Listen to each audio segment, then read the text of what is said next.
అల్లూరి సీతారామరాజు మన్యం జిల్లాలో CPI ML liberation నాయకత్వంలో doctor కోట్నీసు ప్రజా వైద్యశాల పేరుతో జరుగుతున్న వైద్య సేవ కార్యక్రమాలలో భాగంగా ఆదివారం దేవీపట్నం మండలం చిన్నారిగండి గ్రామంలో ఉచిత వైద్య శిబిరం నిర్వహించారు. ఈ వైద్య శిబిరంలో కాకినాడకు చెందిన ప్రముఖ వైద్యులు డాక్టర్ చిన్నబిల్లి సత్యనారాయణ పాల్గొని గిరిజన ప్రజలకు ఆరోగ్య సూత్రాలను వివరించి వారికి వైద్య పరీక్షలను నిర్వహించి ఉచితంగా మందులను పంపిణీ చేశారు.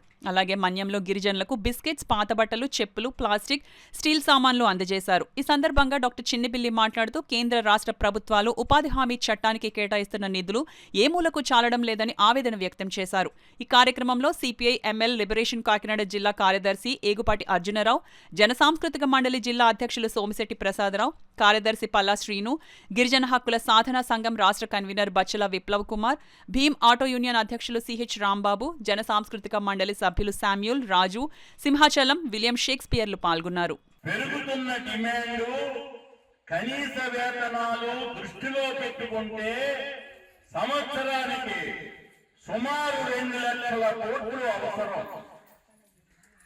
48 లక్షల కోట్ల బడ్జెట్ ఉన్న ఈ దేశానికి కోట్ల మందికి అన్నం పెట్టే ఉపాధి హామీకి 2 లక్షల కోట్లు పెద్ద భారం కాదు.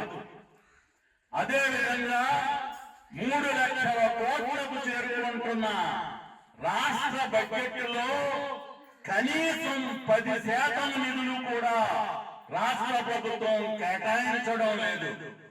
ఇప్పటికే కనీ విని ఎరుగని నిరుద్యోగ సమస్య, వ్యవసాయ సంక్షోభం, దారిద్ర్యం, ఆకలి చావులు సంభవిస్తున్న ఈ దేశానికి ఉపాధి హామీ చట్టం ఒక వరం లాంటిది.